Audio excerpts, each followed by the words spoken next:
Hello and welcome back to my studio. It's been a long time since I've done something on painting, as I launched our new YouTube channel, done some Disney and Starbucks, but not so much on the painting. And so I wanted to share some of my recent journey with you, particularly since I moved into this new studio space.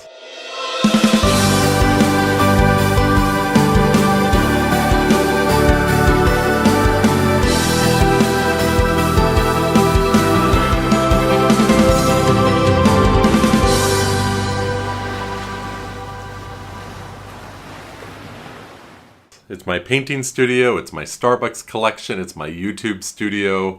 It's just sort of my active, creative room.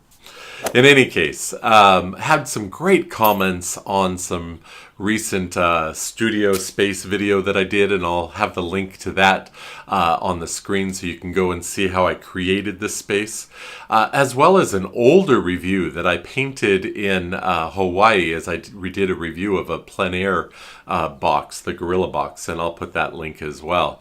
And so some encouraging comments, people asking to see more of my art journey. In these recent months of sort of lockdown, shelter-in-place, pandemic, I just have not gone out a whole lot and done as much plein air painting. And so I decided over the course of this past year to do a number of online courses. Earlier in 2020 to mid-2020, I did a lot of Saturday morning workshops with an artist called Gary Tucker. And now I'm doing a 4-month mentorship course with Brienne Brown. Both of their links are in the description so that you could check out those two artists. Gary has a lot of YouTube videos that he's made. Brienne not as much, but she does some workshops and the like. I'm loving my current workshop, and even though this mentorship program really does do a lot of review of stuff that I kind of felt I knew already, and how easy it is to think you already know things. But I'm a relatively new artist, and as I build what they call muscle memory, right? They do this in exercise as well. We have to keep going over the basics over and over until it becomes ingrained in our behavior and our thought process. So the first part of this workshop, again, 4 months, focused on just drawing and learning how to do line drawings and now all of a sudden I'm going to draw blank, but line drawings and sort of freehand, oh man, I wish I remembered. I probably should edit this out, but I might not. In any case, I'm just going to go on. The point is that you do some drawing, not trying to, you just sort of don't pick up the pencil and you just sort of go through and make it all connect as one. And that's kind of challenging. And then there were different methods to get, to match lines and shapes and perspective and all that sort of stuff. Well, I've always liked to draw. So I kind of felt like, well, the first month, whatever. But you know what? Things start to click in. And then you realize, okay, yeah, I need to do this. Well, then the next month was focused on values. Light and dark, and really art, photography, painting, all of it is about how you represent those value shades. Do you do, a wide value shade, considering there's 10 values, let's say, from bright white to deepest black, and you've got all these grays in between, or you do a high contrast where it's just black and white with no grays. And so learning to connect the values, and in painting we talk about connecting the shapes.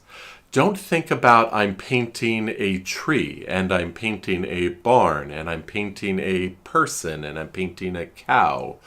We are connecting shapes so that there's a unity in the painting and the drawing, and so doing that by values is really important. The third month has been on color and learning to recognize that the shades of colors, from their purest saturation and vibrancy of color down to their they're grayed out, neutralized shades, or brightened up into their whiter tints.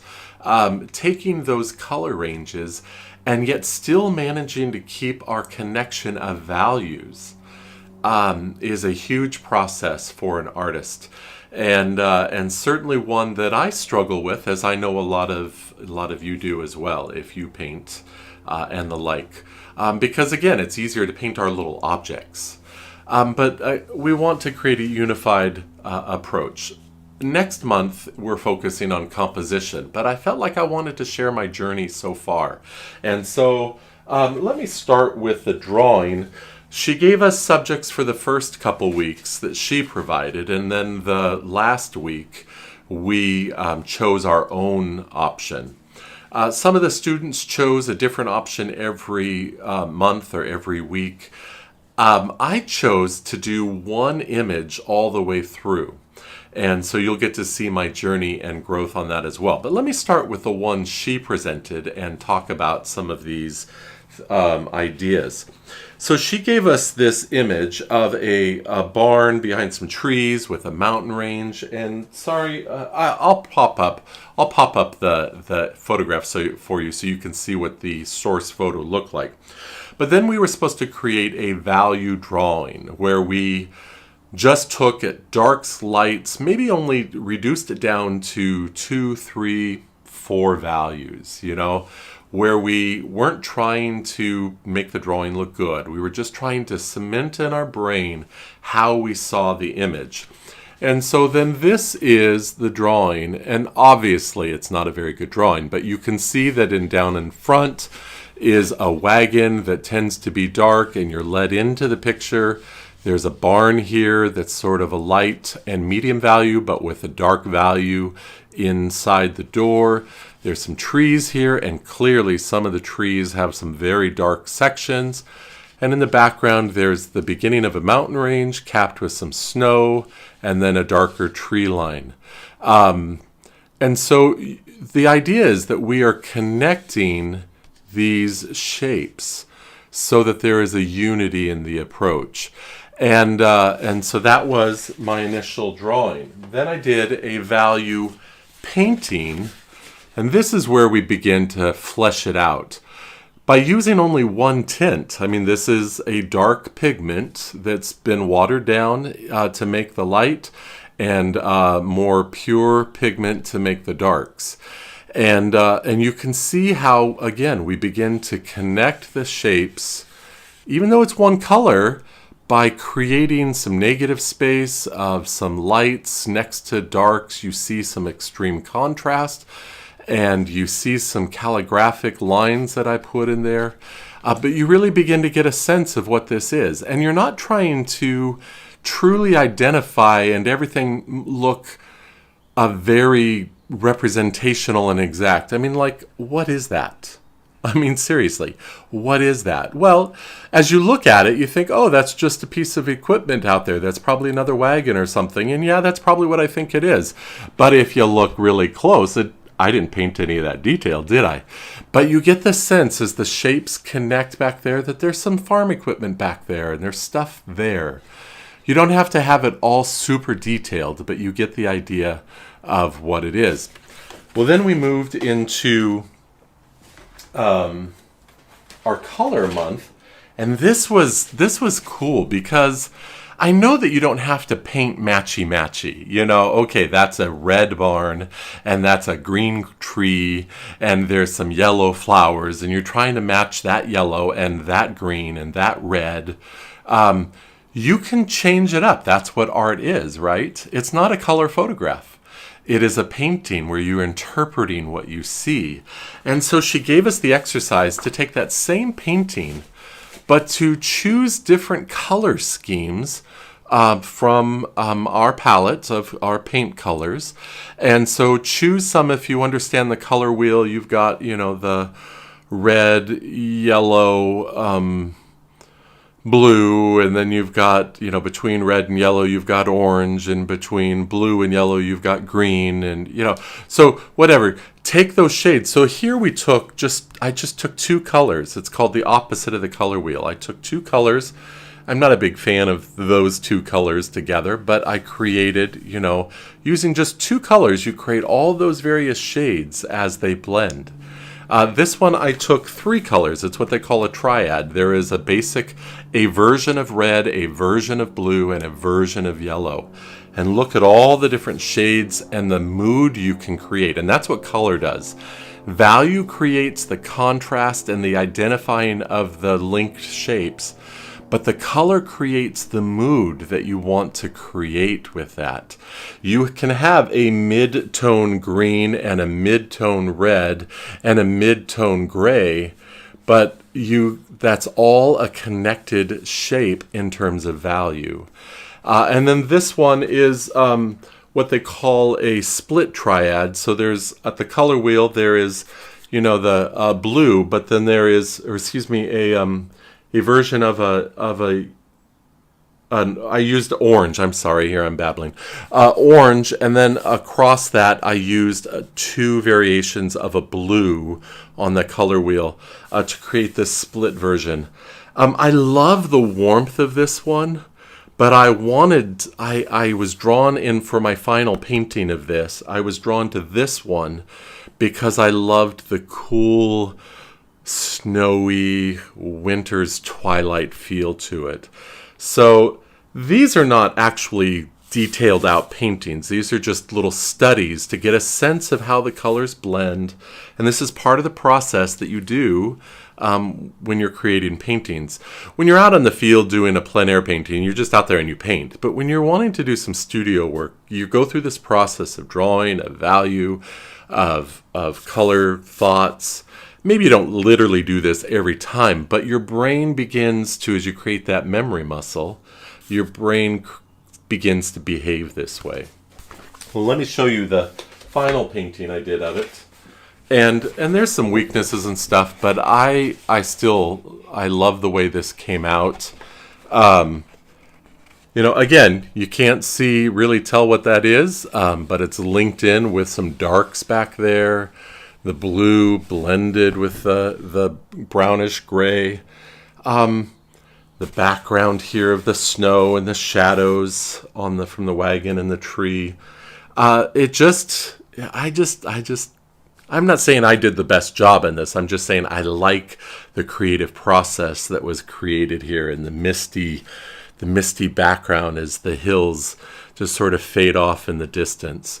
I think you're drawn up this road to this barn, and you just like this feel. I'd like to hang out here for an afternoon, right? Well, we chose as well our own subject matter, and a few years ago, well, actually a number of years ago now, I've been to Russia a number of times in the winter with my church, doing some winter camps for children at an orphanage. We'd go there and, we'd fly into Moscow and fly out of Moscow. And so we'd spend a day or two on either end of our activity at the orphanage. We'd spend in Moscow. And of course, I'm born in the 60s, but my years of coming into adulthood were in the 80s. And so hanging out in Red Square was a pretty profound experience. So I took obviously a lot of photos, and one of them I'm flashing up on the screen right now. It's just beautiful around the corner of Red Square and the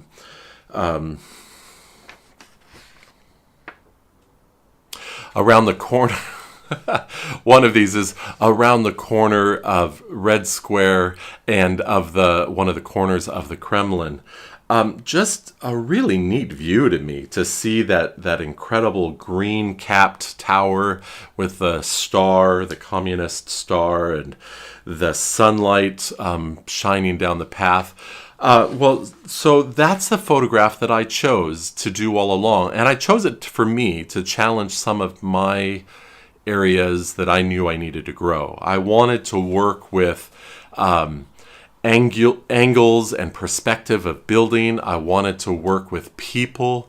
I don't generally like to paint figures, and I knew I need to grow in that. So rather than just choose a landscape that didn't have any, I just dove head on into something that I thought would be hard. And as a painting, as a photograph, it is difficult because it's very busy with all the trees silhouetted and the people, the crowds, and of course then all the angles of the building. And how do you represent that in a way that doesn't just look like a photograph? Because my desire is to be a more of a loose style painter, and yet I didn't want to be so loose that you lost some of the sharpness of the Kremlin. You know, there is a rigid and a sharpness to that idea that I wanted to bring out.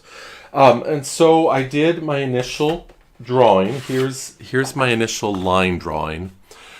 Just to get the sense of shape and layout of how I was going to do it. I put in a lot of the people. I kind of drew it exactly as I saw it. There's not really a whole lot of shading, some on the people, but really it's just to show the angles, the going back and the perspective. I love street lamps, and this one in particular is just beautiful with the tower, so you're drawn up and you're drawn back. I just think it's a great composition, doing that. And then we had to do a value drawing. So now I did and it's just small, you can see, it's just a quarter size piece of paper. But I had to make sure that I knew where are the darkest darks, where are the lightest lights, and begin to think how I was going to spread that out. Value drawings, again, only 2 to 3 values. I'm not looking to do the whole range of grays, just get a sense of where dark is, where light is, where mid is. And then I did the value painting. And so here, again, just one pigment, watered down for the lights, darkened up pure pigment for the darks, to get a sense of what it is. This is not a final painting, obviously, so there's going to be some compositional problems. I got these people too close to the pole. It looks like they're walking right into it, right? But in my critiques with Brienne, she highlighted a few things. I left this too light. Your eye is drawn the wrong way. The snow here is behind a dark wall, but yet it's too bright. So just some good critiques of changing the value up. And then this month we are doing the color painting, and I'm pleased with this. And let me just share a little bit of, as I was painting it, I was feeling like, oh no, I'm ruining it, because I'd put a month of really a lot of stress into creating this painting. I knew it was coming, and I was building myself up, and I psyched myself out a little bit. And which is silly because it's watercolor. I can redo it easy enough. It's not like I put in 25 hours on an oil painting. It took me a while. This painting took me longer than just about any other painting I've ever done. A number of hours, actually. But nonetheless, it's just paper and water and some pigment. I can redo it. So I didn't need to psych myself up so much, but I did. And I felt as I was painting it, oh no, every time I put pigment on, I was ruining it. And then, finally I stepped away for a few hours, and when I came back, I'm like, I think I did okay. And there's some areas that I worked on still to improve, but let me show you. I'm going to show you the first version that I submitted, and I put it out to our class for our critique. And so here it is as you're seeing it on screen. And I liked it in general. It's a little stiffer still, even though there's a sense of some looseness. Obviously, the branches are very calligraphic, and the people are not so representational. But it still has a little bit of, to my taste, maybe a little bit of stiffness. That may be, though, me. And then here's the thing, we're always our worst critic, right? Because I'm getting a lot of really good feedback from folks. And even Brienne gave some good feedback. But nonetheless, I think it's beautiful. I just obviously am going to see my own flaws in it, right? But we had our review today, and so I probably should show you side by side. But I'm gonna hold this is the same painting, but with some of the changes that were suggested. You can't always in watercolor make the changes suggested, but thankfully the ones that were suggested, I was able to do after the fact. And I'm gonna hold it here, and then over my face, I'm gonna pop up the other version of it so that you can see me point at this one, okay? Here, look at this wall here on the other painting, the first version. As it went down the path to the sunlight, it still kept the same intensity. And so the suggestion is that I gradiate this down. So it has actually a sense of more brightness, more sunlight, but less intensity of color. Another suggestion is that this tree, you can see on the other one, is actually the corner of the building as well. And in reality, and I don't know from the photograph, I didn't pay that much attention, trees may be on the corner, but that's not the best composition. And so that's the freedom we have in painting, is we can move things around. So I was able in this painting actually just to paint some dark color and change where my corner was. And so actually it does read a lot better here. And so that's great. Additionally, I didn't have this tower dark enough on the shady side. So I added a little more deep color to the green so that you can truly tell that where the sunlight's coming from. Another change that was suggested was that this tree branch, I kind of just sort of stopped here on that other one, but it was suggested that we bring it down in here, connect the shape. You don't need a little stubby branch like that on this giant tree. Same with this one, bring it down and interlace them. It's okay. I don't know why I didn't do that in the first place. I think I was getting a little scared of all this spider webbing. But as you saw in the original source photo, that's kind of what's there. And that's what's magical actually about that, is the trees in winter, the starkness, the sharpness of the Kremlin. I just sort of had this view, again, my mind going there in the 80s, thinking politically, Kremlin, Russia, you know. And what I love about this is my experience in Russia is that the people are lovely.